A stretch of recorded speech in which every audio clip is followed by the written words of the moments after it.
자, 그러면 여러분 교재 오늘 보시죠. 23강입니다. 23강. 요한계시록 12장을 여러분 3절 4절 보시겠습니다.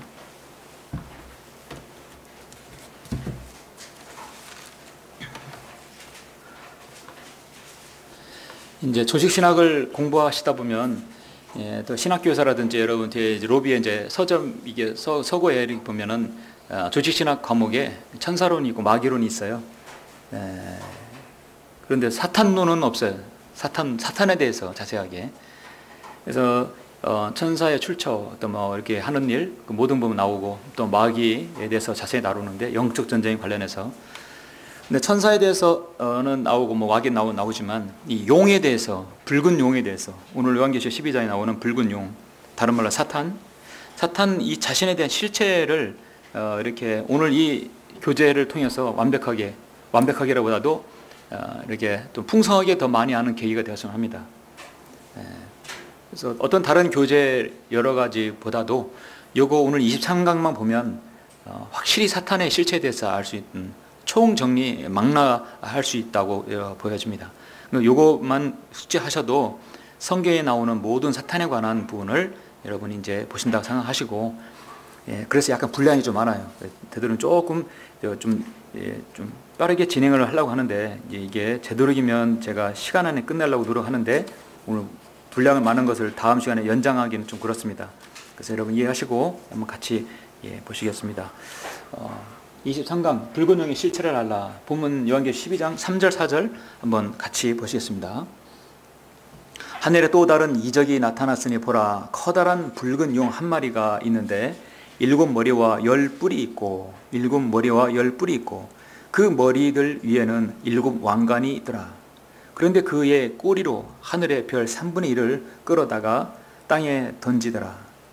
또 그 용이 그 아이가 태어나자마자 삼키려고 출산하려는 그 여인 앞에서 있더라. 3절 4절.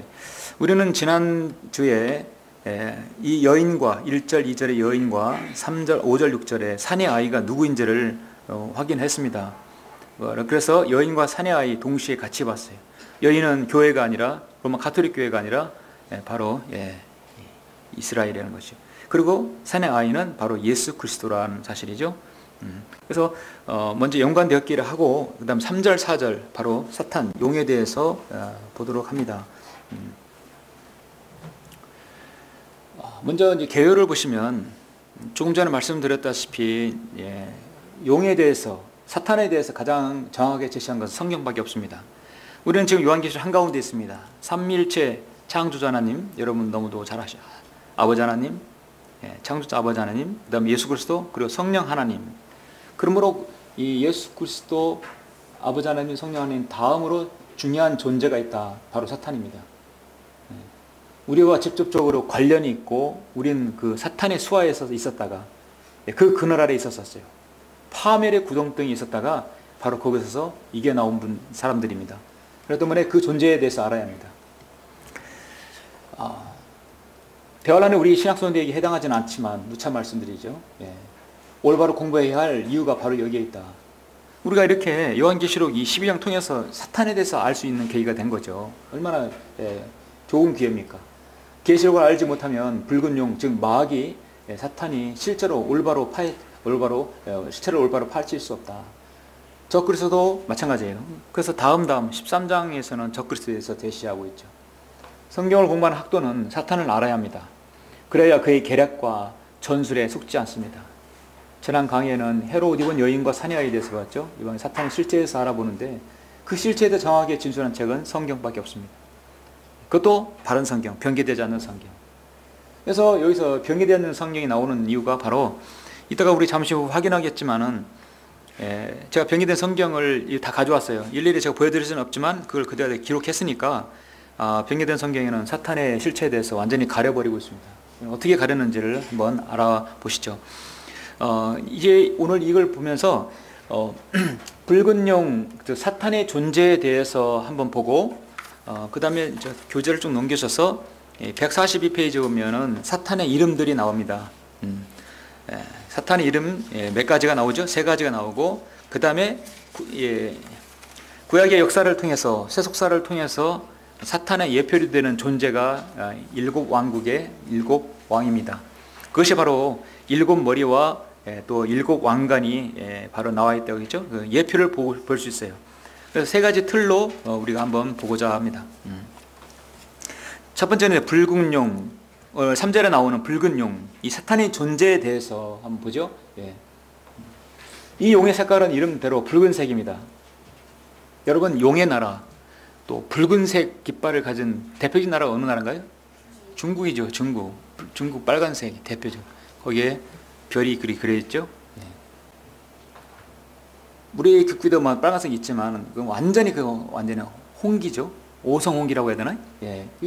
그렇게 붉은색을 그들 좋아해요. 그들 운동 스포츠복뿐만 아니라 모든 부분에서 어디 그 중국 음식점들 가보면 대부분 붉은색으로 칠하고 있지.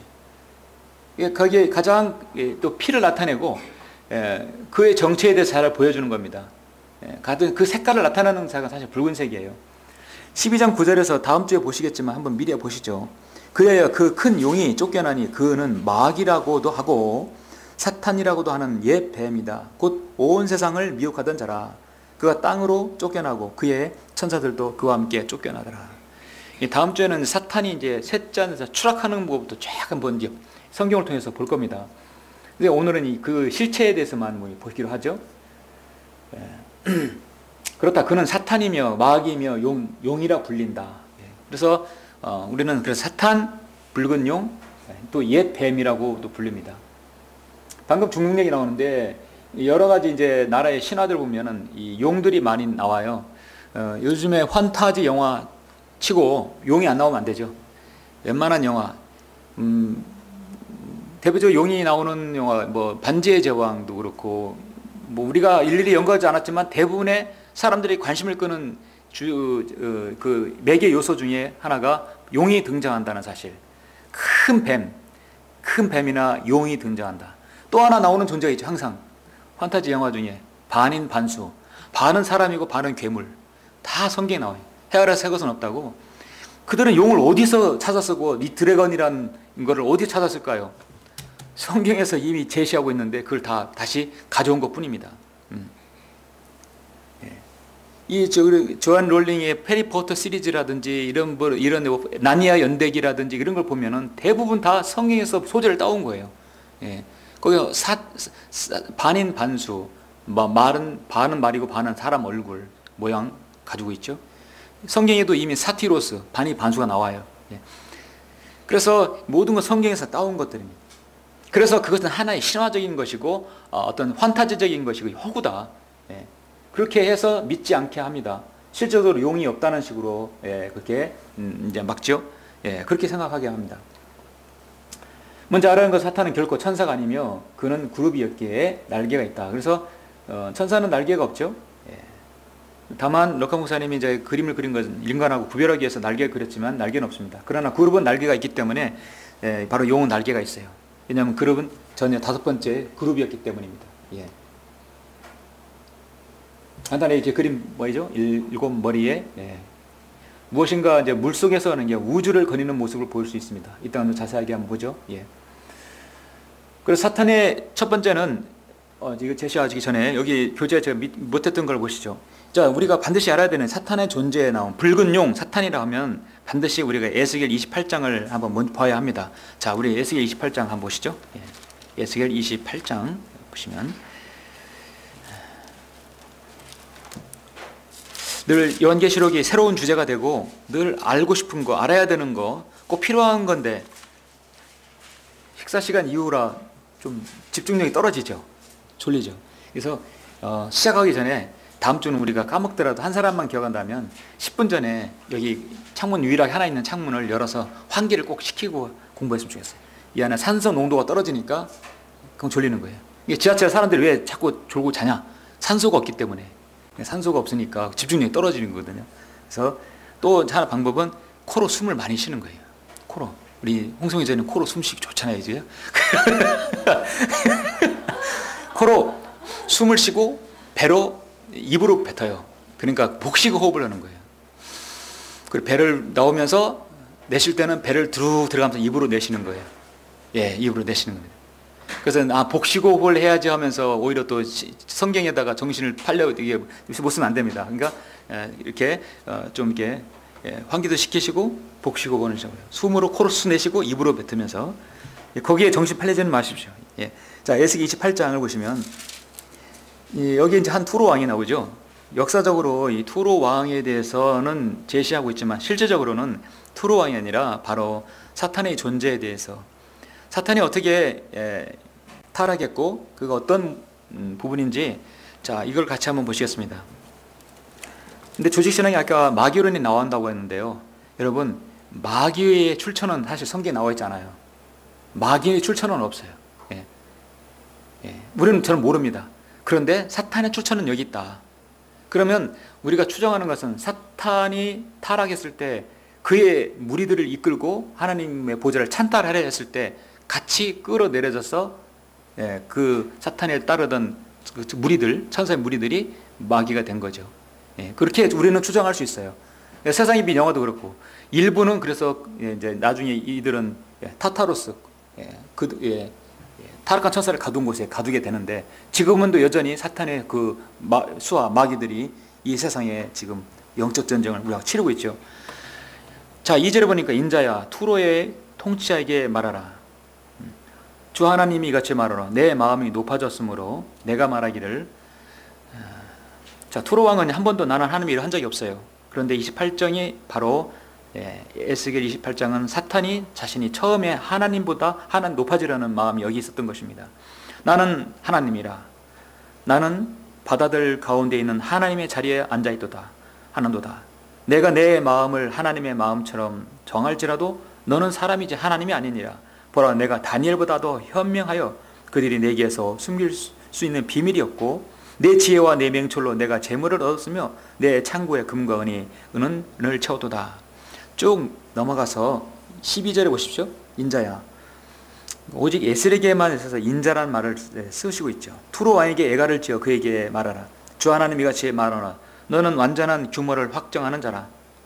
지혜가 충만하고 아름다움이 완벽하도다. 내가 하나님의 동산 에덴에 있어 모든 귀한 돌인 홍보석과 항목과 금관석과 녹보석과 얼룩만호와 벽옥과 사파이어와 에메랄드와 홍옥과 금으로 덮여 있었고 내 벽들과 관현악기들이 만들어짐이 내가 창조되던 날에 내 안에 예비되었도다. 이런 그 수많은 보석들로 칭한 단식했을 때 그의 찬란한 그의 아름다움 얼마나 화려하겠습니까? 그 화려하니까 높아지겠죠. 그래서 14절 보면 너는 기름 부음을 받은 덮는 그룹이라. 그룹이었어요. 5번째 그룹이었습니다. 우리가 계시록에 보면 4그룹이 있는데 5번째 그룹이 있었어요. 내가 너를 그렇게 세웠더니 내가 하나님의 거룩한 산 위에 있었고 내가 불의 돌들 가운데 위아래로 거니라도다. 쭉 17절 보시면 내 마음이 너의 아름다움이로 인하여 높아졌고 너는 내 지혜를 내 찬란함으로 인하여 변질시켰도다. 내가 너를 땅에다 던질 것이며 내가 너를 왕들 앞에 두어 그들로 너를 보게 하리라. 너는 내 죄악이 많음으로 인하여 즉 내 거래의 죄악으로 인하여 내 성소들을 더럽혔느니라. 그러므로 내가 내 가운데로부터 불을 일으키리니 그 불이 너를 삼킬 것이요 내가 너를 보는 모든 자들의 면전에서 너를 땅 위에 재가 되게 하리라. 그 불이 너를 삼킬 것이라. 언젠가는 사탄은 이제 천년왕이 끝나면 그렇게 되겠죠. 그래서 잠깐 우리 28장을 이제 다 읽지 않고 살펴봤는데 바로 사탄이 처음에 5번째 그룹이었을 때 위에서 하나님 보좌를 찬탈하려다가 바로 그의 교만으로 쫓겨나는 모습을 보게 됩니다.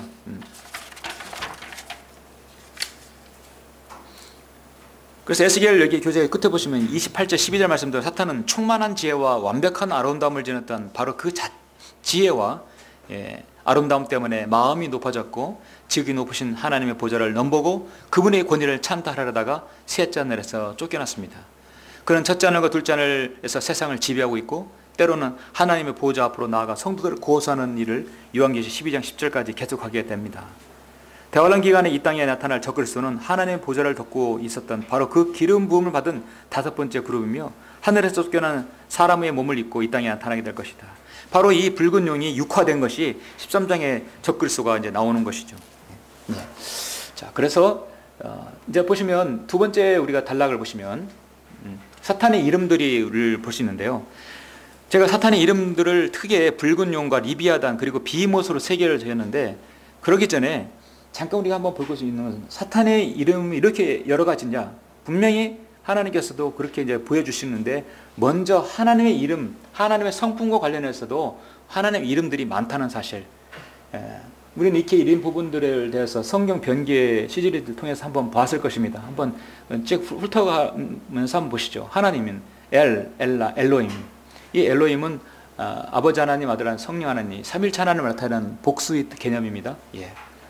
그 삼일체 하나님을 나타내는 거죠. 그다음에 주, 그다음에 하나님, 주, 아도나이 있죠. 예. 그래서 이 주 하나님에서 여호와 엘로임, 주 하나님이, 우리가 주 하나님 아버지 이렇게 하죠. 주 하나님, 그다음에 주가 있고 하나님 있고 또 주. 그래서 이 킹제임 성경에서요. 킹제임 성경에서 여기 로드라고 다 대문자로 나온 거 있죠. 대문자 LORD 나오는 거. 이것은 구약성에서 여호와고요. 우리 말로는 주라고 합니다. 그러니까 이것이 활자체가 훨씬 굵어요. 굵고 그 다음에 이제 로드 앞에만 대문자, 밑 소문자일 경우는 아도나이로 읽어요. 그러니까 아도나이는 우리말로 주. 똑같이 주인데 활자체로, 우리말은 대문자가 없잖아요. 영어는 대문자가 소문자에 기록되어 있듯이 그걸 구별하기 위해서 활자를 좀 아주 굵직하게 적은 것은 여호와고요. 여호와고 좀 얇은 것은 주입니다. 그만 구별하시면 돼요. 그러면 로드 가드면 주 하나님이 되는 것이죠. 그래서 여러분 기도하실 때 주 하나님 아버지 또 기도하시고, 아니면 하나님 아버지 또 주님 부르시죠. 예, 하나님 이름이 여러 가지입니다. 예. 주 하나님, 아도나이 여호와라고 하는 거죠. 예. 또 만군의 주 하나님, 또 전능하신 하나님, 이런 기도하시잖아요. 또 지극히 높으신 하나님 기도하지요. 영원하신 하나님, 여호와 이래 준비하시는 분이죠. 구속하시는 분, 예비하시는 하나님. 모두 다 우리 주님의 이름입니다. 아주 대표적으로 작게만 이렇게 표현한 겁니다. 그렇다면 모든 것들을 모방하는 사탄도 이름들이 있어요. 대표적으로 세 가지입니다. 바로 붉은 용입니다. 붉은 용입니다. 그것은 루시퍼라고 지요. 붉은 용, 루시퍼입니다. 자, 이 부분을 우리가 다 같이 한번 보실까요? 여러분 이사야 14장 보십니다. 사탄의 실체에 대해서 알려면, 여러분 조금 전에 에스겔 28장 보셨죠? 그러면 이사야 14장을 보시겠습니다.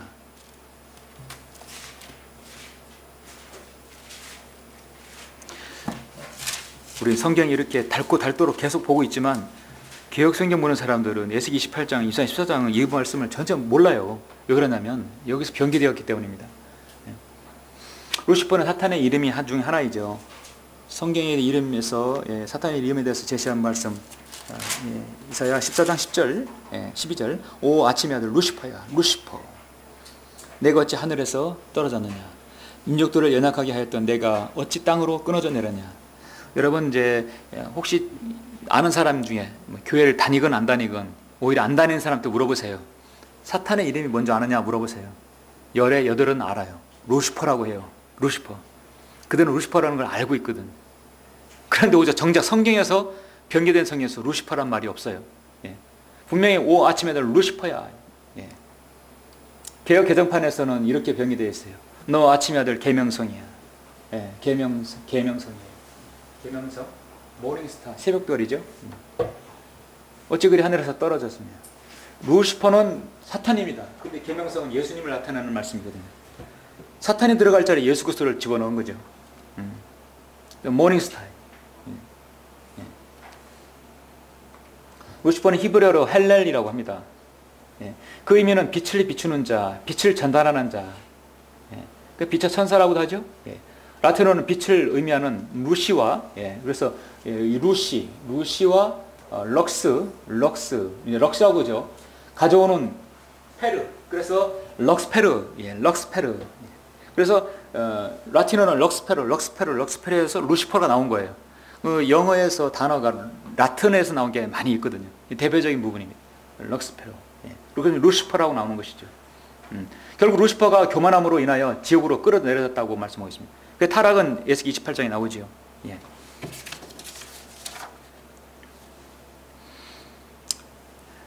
아까 저 계명성, 조금 전에 이 계명성은 바로 새벽별인데, 이것이 계시록 22장에 보면은 나 예수는 교회들에 관한 이런 일을 너희에게 증거하기 위하여 나의 천사를 보낸다. 나는 다윗의 뿌리요 자손이며 빛나는 새벽별이라.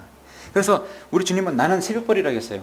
주님은 계명 새벽별인데 사탄이 들어갈 자리 계명성, 예수님이 들어갈 자선 안 되죠. 예수님이 어떻게 해서 타락하게 떨어집니까? 네.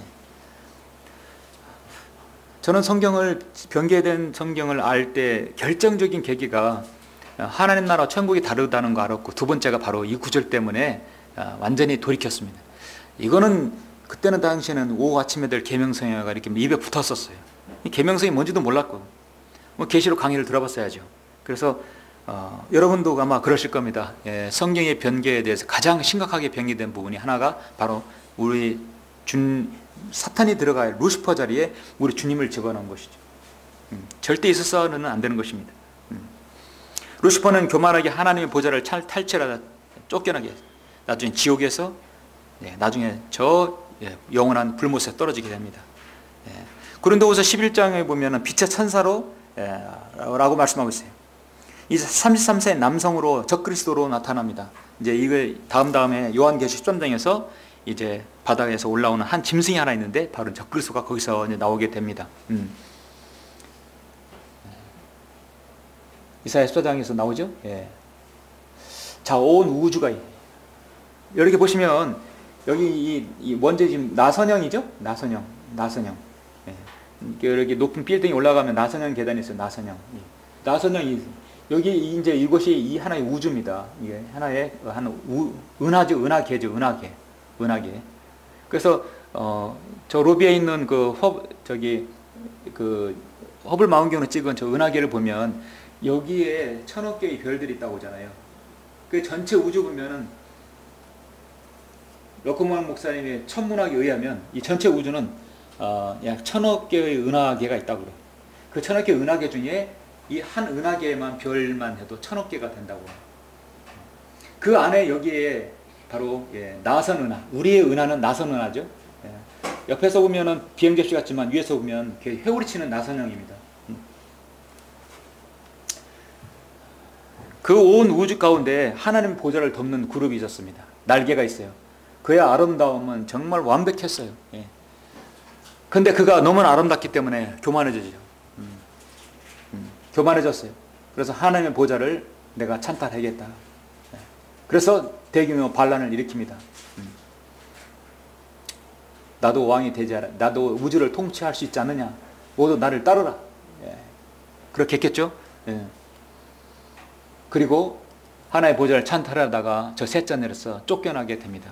이 추락하는 과정은 다음 주에 꼭 다시 한번 이제 자세히 말씀드릴게요. 추락하면서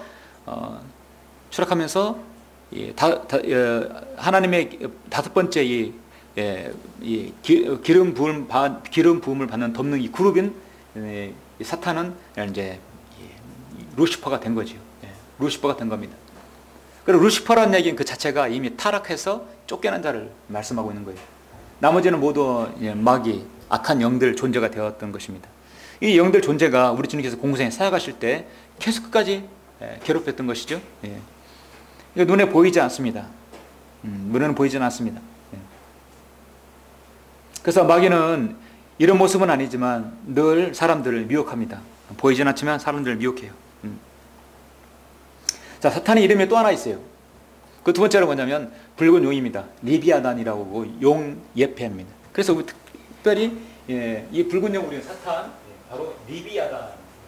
그래서 리비아단은 말이 생소할 수 있어요. 이 한글 팀징성을 접하다 보면 처음 생소할 수 있는데, 왜냐하면 개혁성경 개혁 개정판에는 모두 다 여기다가 악어라고 해놨기 때문에 완전히 다르죠. 욥기 41장은 이 귀한 한 창조물이 나옵니다. 이 창조물이 나오는데 이 창조물은 바로 어떤 형이상학적인 존재가 아니라 바로 사탄에 대해서 자세하게 언급한 것입니다. 기름 부음을 받는 덮는 그룹인 용은 어떤 모습인가. 그래서 우리 잠시 우리가 아까 에스겔 28장, 이사야 24장, 14장, 그리고 반드시 보셔야 할 것이 바로 욥기 41장입니다. 다 같이 욥기 한번 보시죠. 욥기 41장을 보시겠습니다. 욥기 42 욥기를 욥기는 42장, 자, 이스라엘의 고난 42개월, 또 욥은 우스드는 페트라죠. 그래서 욥기는 이스라엘 고난당하고 회복당하는 걸 예표로 보여주고 있습니다. 근데 41장은 특별히 어떤 한 존재에 대해서 제시하고 있어요. 41장 1절, 내가 갈고리로 리비아단을 끌어낼 수 있겠느냐, 또한 끈으로 그의 혀를 맬 수 있겠느냐. 그래서 이제 리비아단이라고 딱 했을 때 킹제임스 성경에 리비아단이라고 나오니까 이 리비아단을 뭐라고 다른 표현할 수가 없는 거예요. 리비아단은 그냥 리비아단인 거예요. 우리말로 해석할 수 있으면 한국말로 하겠죠. 그래서 안 될 때 음역을 합니다. 음역. 소리 나는 대로 기록하는 거예요. 그게 바로 번역의 마지막 방법이죠. 해석이 있는 부분은 하는 거예요. 그러나 되지 않을 때는 리비아단 그렇게 쓸 수 있는 겁니다. 그래서 이 리비아단은 붉은 용이고 옛 뱀입니다.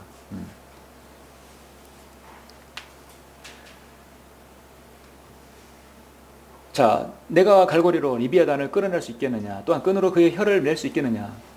자, 여기 이제 변개된 성경을 보면 한번 보십시오. 내가 능히 낚시로 악어는 잘 아시는 이런 저기 밀림이라든지 물에서 사는 이렇게 사람보다 크지만 그냥 동물에 지나잖아요. 나갈 수 있겠느냐? 낚시로 악어를 나올 수 있겠죠. 큰 낚시로 하게 되면.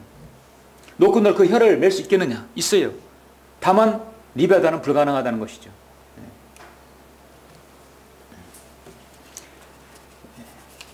모두 다 이제 표준 세번역이라든지 쉬운 성경이라든지 모두 다 악어로 변개시켰습니다.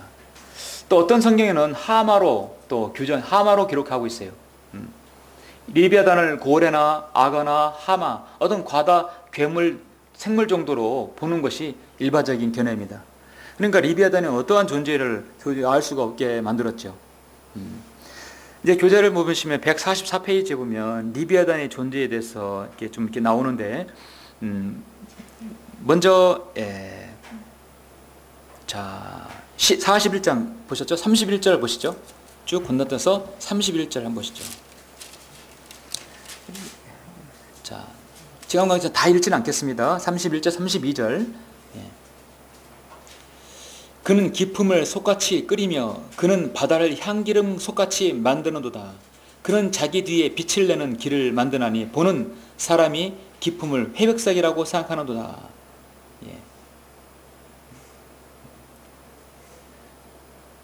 자, 19절 보시니까 그의 입에서는 타는 등불이며 등불들이 나오며 불똥이 튀는도다. 마치 담배 피웠을 때 연기 나오는 모습. 여러분 이게 어디 영화 보면 용들이 불을 품죠. 그래 불똥이 튀는 것처럼 보이죠. 그의 콧구멍에서 연기가 나오니 마치 끓는 솥이나 가마솥에서 나는 것 같도다. 그의 숨결로 숯불을 피우며 화염이 그의 입에서 나오는도다. 하나님께서 창조하신 이 성대와 목, 이 폐를 연기로 가득 채우면 안 된다는 거예요. 마치 그런 모습을 보는 듯합니다. 그의 목에는 힘이 몰려 있고 그 앞에서는 슬픔이 기쁨으로 변한도다. 그의 살에서 늘어진 부분들은 서로 연결되어 있고 단단해서 움직여지지 않는도다. 그의 심장은 돌처럼 단단하며 정령 맷돌의 아랫짝같이 딱딱하도다. 그가 일어서면 용수들도 무서워하니 그들을 부숨으로써 스스로를 정결케 하는도다. 자, 하나만 더 밑에 보시면 15절에 그의 비늘은 그의 교만이라 봉한 것처럼 서로 닫혀 있도다. 비늘과 비늘 사이가 너무 가까워서 그 사이로 바람도 들어갈 수 없도다. 성경은 그의 비늘은 교만이라 하겠어요. 너무나 촘촘해서 그의 교만을 뚫고 들어갈 수 없다. 그래서 34절에서 그가 모든 높은 것들을 바라보니 그는 모든 교만의 자식들을 다스리는 왕이니라 했어요. 자, 이 정도 보시면 42장 1장에서 사탄의 모습이 어떠한지를 알 수 있겠죠? 정말 그런 저는 이 그림 중에서 가장 무시무시한 그림, 정말 아주 리얼하죠. 온 우주의 두째 하늘과 셋째 하늘 사이에 물들에 거니는 이 용의 모습.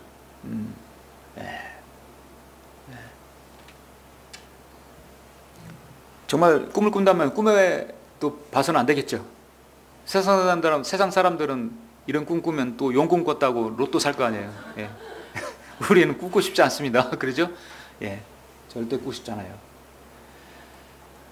하나만 더 보시면 그가 모든 높은 것들을 바라보니 모든 교만의 자식들을 다스리는 왕이니라.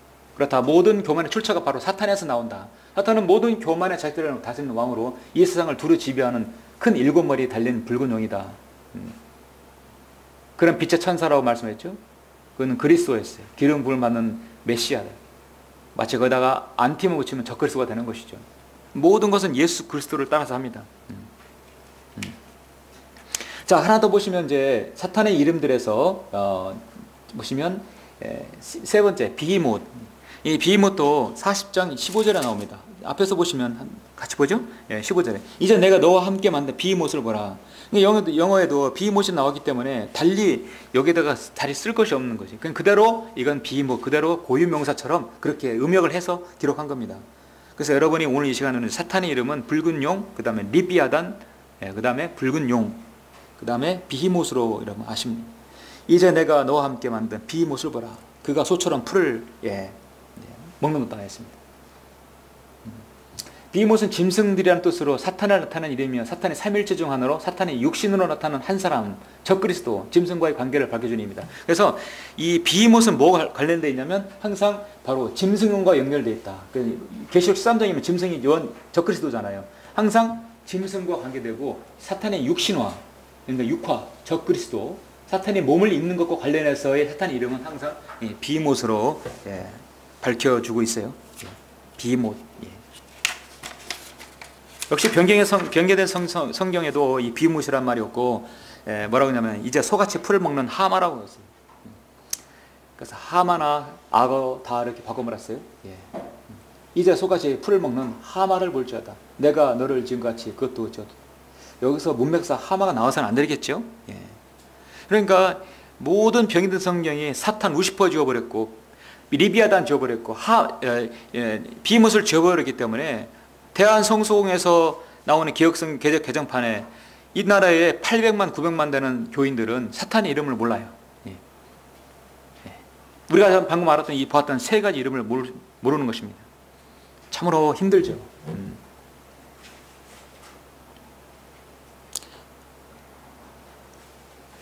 그래서 히브리어 베헤못은 짐승들을 복수를 표현하고 하마를 타는 단어가 아니다. 그렇다고 해서 이 구절에 비히못을 풀을 먹는 여러 종의 짐승을 각각 가리키는 것이 아니기 때문에 짐승들이라고 번역하는 것이 오역이다.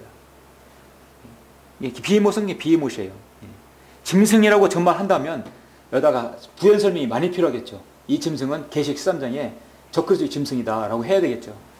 따라 사탄이나 리비아라는 단어가 히브리 뜻을 옮긴 번역이 아니라 히브리의 음역인 것처럼 그대로 옮겨서 소리 나는 대로 기록한 것입니다. 이 부분에 대해서 미리 하나만 보시면 13장 1절 요한계시록 이제 다시 들어가서 13장 1절 한번 3절까지만 보시죠. 바로 여기 이제 짐승이 나오는데 바로 이 짐승이 비히못이다. 이 비히못이 육화된 존재가 13장에 나와요. 1절부터 3절만 보시죠.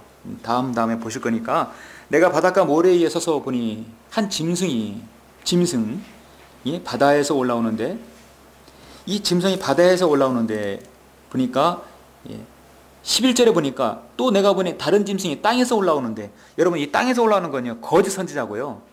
그 다음에 여기 바다에서 올라오는 존재는 적그리스도예요. 그래서 대환란 때는 적그리스도 거짓 선지자가 같이 동시대에 그들의 사탄의 일을 하는 거예요.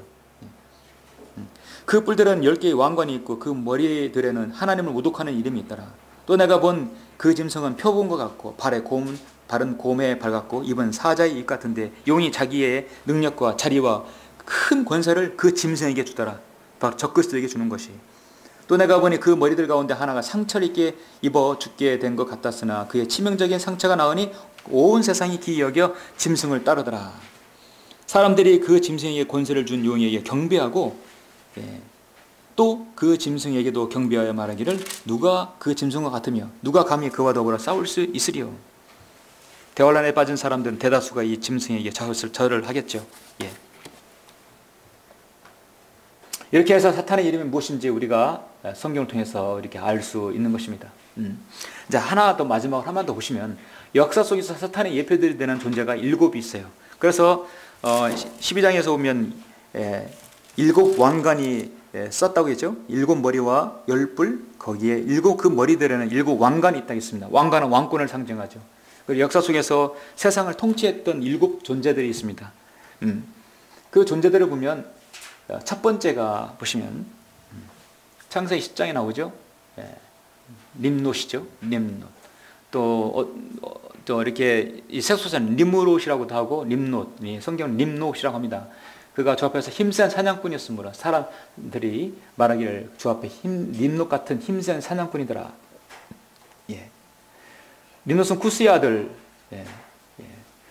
nimnot은 쿠스의 아들인데 쿠스는 아프리카 흑인으로 에디오피안이다. 그래서 nimnot의 아들은 이제 쿠스의 아들인데 nimnot은 담무스를 낳죠. 세미라미스를 통해서 낳습니다. 그 왕국의 시작은 신할 땅에 있는 바벨과 그 다음에 엘렉과 아캇과 칼데에서였으며 제시하고 있어요. 그래서 이 10장은 이방인의 숫자인데 이방인은 아담의 10대 후손의 노아에게서 유래합니다. 사탄의 첫머리는 바벨론 nimnot이다. 그러니까 첫 번째 nimnot이 역사 속의 사탄의 예표가 됩니다. 두 번째는 뭐냐면 파라오입니다. 이집트의 파라오. 이집트의 파라오는 사탄이 세상을 지배하는 두 번째 머리이다. 이에 관해 조금이라도 의심이 있다면 에스겔 19장에서 나오죠. 자, 역사 속 인물 쭉쭉 한번 보시겠습니다. 자, 그 다음에 아시리아 사네립 왕이 있습니다. 이제부터는 우리 세속에서 보면 아시리아, 그 다음에 사네립, 바빌론, 느부갓네살, 그 다음에 누구죠? 바빌론을 쳐부순 것이 그리스, 그 다음에 로마, 쭉쭉 나가죠. 그래서 사네립 왕, 아시리아 사네립 왕입니다. 두 번째, 세 번째죠. 자, 네 번째 사탄의 예표, 바빌론의 느부갓네살입니다. 먼저 잘 알죠? 이스라엘의 유다 왕조를 멸망시키고 포로로 70년간 끌려가게 했던 바빌론 왕입니다. 바빌론 다음에 아까 참 작가 페르시아죠. 그 다음에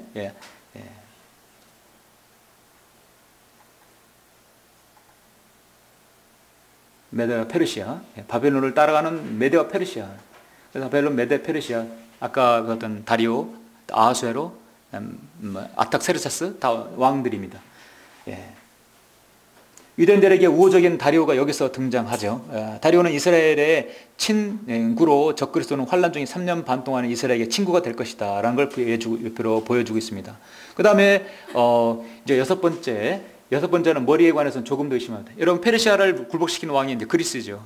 그리스는 알렉산더 왕인데 성경에 알렉산더라는 말은 없어요. 그러나 여러 가지 중표를 보면 이 왕은 알렉산더라는 걸 알 수 있습니다. 여섯 번째 머리는 조금 더 의심할 것이 없다. 그리스의 알렉산더 대왕은 전쟁 때 한 번도 패한 적이 없어요. 그런 자기가 세운 정복한 땅을 모두 다 이름을 알렉산드리아라고 다 바꿔버렸어요. 그래서 이집트에는 알렉산드리아 또 여러 곳에 많아요. 그러면 알렉산드리아는 뭐냐? 이집트가 알렉산더 대왕이 자기가 점령한 땅은 그렇게 이름을 바꿔버렸기 때문에. 그래서 이집트의 알렉산드리아가 그렇게 생긴 것이죠. 자, 그 이름 나오지 않지만 분명히 알렉산더 대왕입니다. 그때 그가 말하기를 너는 내가 어찌하여 내게 왔는지 아느냐? 이제 내가 페르시아의 통치와 싸우려고 돌아갈 것이라. 보라, 내가 가면 그리스의 통치자가 올 것이라. 너 가면 그게 통치자가 올 것이다. 이 통치자가 뭐냐? 그리스의 최고의 통치자는 알렉산더거든요. 그 다음에 이제 그 왕국이 4개의 왕국으로 나눠졌죠. 그 다음에 마지막으로 보시면 마지막 7번째는 그리스도의 재림 때 또는 초림 때처럼 로마가 권세를 잡는다. 여기 지금 이 나와 말씀이 중요한 건데, 우리 주님께서 초림하실 때 세상을 지배했던 나라 철의 로마 제국이었죠. 이스라엘 팔레스타인도 당시 로마의 속국에 있었어요. 세금을 내서 했었습니다. 카이사에게. 마지막으로 주님의 재림 시에도 로마가 세계에 지배할 것이다. 로마는 뭡니까? 유럽의 한가운데죠. 바로 유럽이 지배할 것이다. 근데 지금 세상의 지배는 유로화도 사용되고 있지만 유럽 국가보다도 연합보다도 미국의 슈퍼파워가 훨씬 크죠. 그러니까 우리의 관점은 미국의 슈퍼파워가 세계 이 경찰 국가가 어떻게 유럽으로 옮겨지는지, 그 우리의 그 관심사가 그거예요. 어떻게 옮겨지는지는 성경에서 예언하고 있습니다.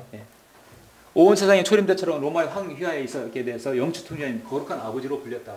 그가 여러분에게 세금을 나눠치 거둘 것임을 의미한다. 그건 초림 때도 그랬고 재림 때도 마찬가지입니다. 누가복음 1장 68절 이 부분은 제가 한번 보겠습니다. 제가 이 부분을 한번 볼게요. 이스라엘 주 하나님을 송축하라. 이는 주께서 자기 백성을 돌아보아 구속하셨으며 또 자기 종 다윗의 집에 우리를 위하여 구원의 뿔을 일으키셨습니다. 주께서는 세상이 시작되면서부터 있었던 자기의 거룩한 선지자들의 입을 통하여 말씀하신 것 같이 우리의 원수와 우리를 미워하는 자의 모든 자의 손에서 우리를 구원하려 하심이라.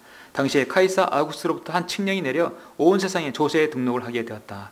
이 조세 등록이라는 것은 호구조서가 아니라 세금을 거두기 위해서 하는 것이죠. 마찬가지 대환란 때도 저글소는 모든 경제권을 다 쥐어서 꼼짝 못하게 하겠죠. 그렇게 해서 세상을 지배했던 nimrod의 바벨론, 그 다음에 파라오의 이집트, 사네립의 아시리아, 느부갓네살의 바빌론 왕, 일본 님으로서는 바벨론이에요. 그 다음에 느부갓네살 바빌론, 다리오 페르시아, 그 다음에 그리스는 불명이지만 알렉산더로 불리웁니다. 일곱 번째는 바로 그리스 예수 그리스도를 초림을 예비했던 준비하고 또 예수 그리스도를 십자가에 못 박았던 로마인 것입니다. 이제 마지막도 이제 로마가 세상을 지배하고 유럽이 세상을 지배할 것이죠. 자, 우리는 요한계시록 12장 4절 본문에서 중요한 사실을 하나 알 수 있습니다. 일반적으로 용은 하늘에 존재이던가 아니면 적어도 하늘에 있다는 것이 주목하면 이 땅에서의 그 활동 영역이 종교적이고 지리적으로 물 위 아래 즉 하늘에 위치한다는 걸 볼 수 있습니다. 자, 성경은 스스로 해석합니다. 별이 항상 어떤 행성을 가리키는 것이 아니다. 때로는 계시록 1장 20절에 나타나는 정의에서 별은 천사이기도 합니다. 별은 어떤 행성이 아니라 별은 천사로 나타낼 수 있습니다. 6장 13절에 보면 땅에 떨어진 별들이 분명히 천사들이지 해가 아니다. 어떤 행성 같은 것이 아니다. 만일 해나 혹성 같은 별들이 땅에 떨어졌다면 즉시로 땅을 태워버렸을 것입니다. 그러나 별들이 때론 천사이기도 합니다. 그래서 계시록 12장 4절에서 땅에 떨어진 천사들이 창세기 6장 1절 6절과 같이 이 땅에서 다시 돌아오는 것을 볼 수 있다. 더하나 보면 여기 별들이 지금 떨어진다고 했잖아요. 4절에서 별 3분의 1이 땅에 끌어다가 땅에 던지더라. 그러면 어떤 핵성이 이 지구에 부딪혀가지고 폭발하는 것이 아니라 그 천사들 분명히 어떤 타락한 천사들이 같이 내려와서 이 땅에 혼란스럽게 할 것이다라는 것을 암시적으로 보여주고 있습니다. 이 부분에서는 24장 이 강에서 이제 자세히 좀 다루기로 하고요. 오늘에 맞는 결론을 보시죠. 성경은 그리스도인에게 정신을 차리고 깨어 있으라. 사탄을 대적하라고 말씀합니다. 사탄을 대적하는 유일한 방법이 무엇입니까? 바로 말씀과 기도죠. 자, 우리 다 같이 하나 마지막으로 찾겠습니다. 여러분 히브리서 4장 12절 보시죠. 히브리서 4장 12절 보시겠습니다.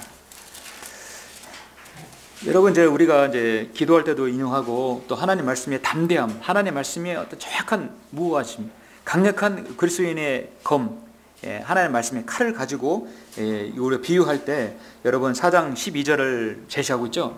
하나님의 말씀은 살아있고 활력이 있어 양날에 있는 어떤 칼보다도 예리하여 혼과 영 그리고 관절과 골수를 찔러 가르고 마음의 생각들과 의도들을 판별하느니라. 여러분 제가 여기도 기록이 되었듯이 욥기 41장 15절에 보면 온갖 교만으로 덮여 있고 심지어 비늘과 비늘 사이가 너무 가까워서 그 바람도 들어갈 수 없는 그 어마무지한 그 용 리비아단을 어떻게 쳐부술 수 있을까? 오직 이 하나님 말씀만이 들어간다는 얘기죠. 그래서 이 말씀은 하나님의 말씀이 어떤 인간의 마음을 파고 찔러서 관절과 골수를 찔러 가르고 마음의 생각들과 의도들을 판별하는 그런 강력한 하나님의 말씀으로도 하지만 사실 1차적인 것은 이 말씀이 사탄을 대적하는 유일한 무기라는 얘기를 보여주고 있습니다. 그 6기 41장에 사탄을 대적하고 그 비늘과 비늘 사이에도 뚫고 들어갈 수 없는 무기가 들어갈 수 있는 유일한 무기가 하나님 말씀이라는 것을 보여주고 있어요. 그래서 첫째로는 사탄을 대적하는 부분으로 여러분 이렇게 보시면 됩니다. 베드로전서 5장 8절 9절에서 정신을 차리고 깨어 있으라.